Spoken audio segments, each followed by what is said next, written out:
Emerging market equities had their biggest monthly gain in 4 years in April. Investors, strategists, traders that Bloomberg have spoken to think that the next selling frenzy in stocks will break out by September, but then we see a recovery by year end. What trajectory do you see for emerging market equities into year end? I think emerging market equities will probably outperform the developed markets for the simple reason that, first of all, they dropped more than the developed markets to a great degree, but also the fact that the increasing correlation that's taking place between these various markets around the world, including emerging markets, means that when there is a recovery in the United States in particular, then you see these emerging markets reacting much more forcefully. And, of course, we still have the phenomenon for emerging markets is the high growth that we're seeing in these countries. So a combination of all these factors makes me believe that we will probably see outperformance in emerging markets.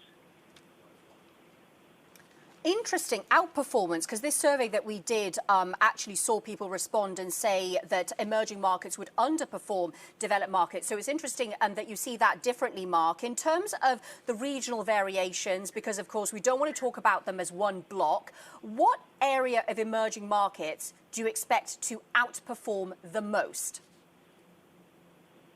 Of course, it would be Asia, simply because you're seeing, despite this shutdown and all the problems with COVID-19, we're seeing higher growth in Asia, and that's been the case before the crisis, and I think will continue after the crisis. China will recover. As you know, China is one of the early recovery points, although there are certain parts of China that are seeing relapse, but generally speaking, they're seeing recovery.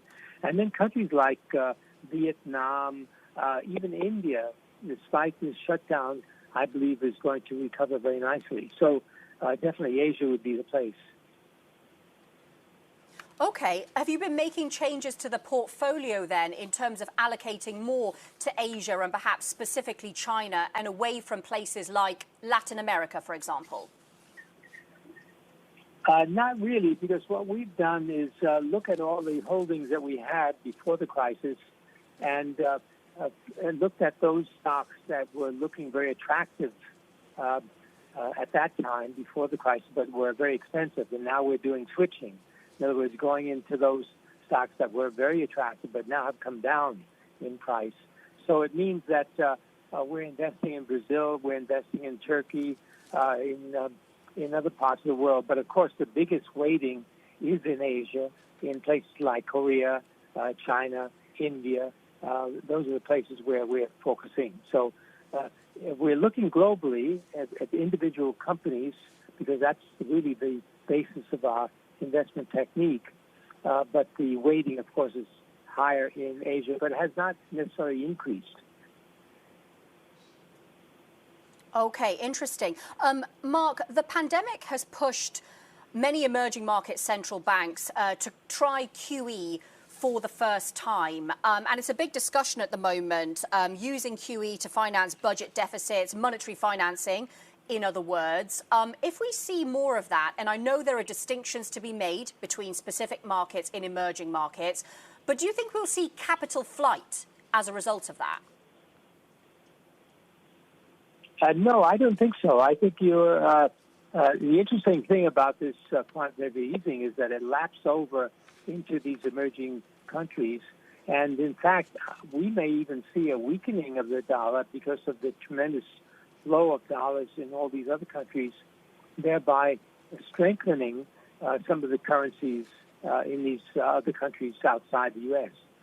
So I believe at the end of the day, this quantitative easing will be a boon to many of these emerging countries. Will it be highly inflationary? And if it is that a bad thing? Oh, there's no question that you're going to see inflation. The normal measures of inflation will show some inflation.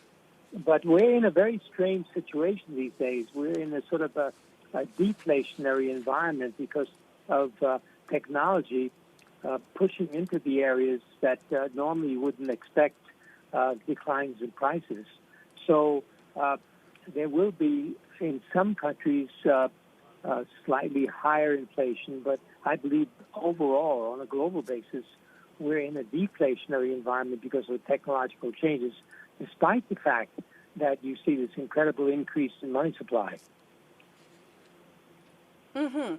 Mark, I spoke to a guest this week that said, beware of companies in emerging markets, for example, that have to do social service at the end of all this, such as banks, particularly public banks. That was her view. If you look at sectors, specific company sectors, and I know you invest in individual companies, but are there any trends that you're picking up as a result of coronavirus in terms of things to buy or avoid?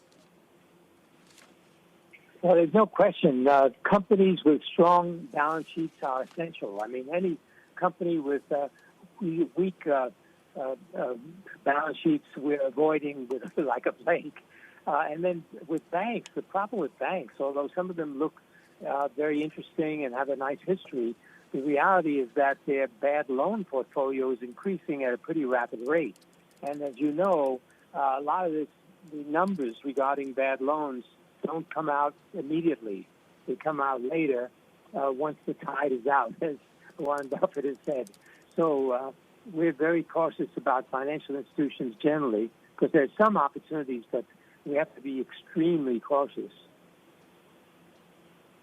Mark, you were recently in South Africa. I just want to know whether you're still looking for opportunities on the continent or if you think the effect of coronavirus there will be so bad that you're rethinking that strategy.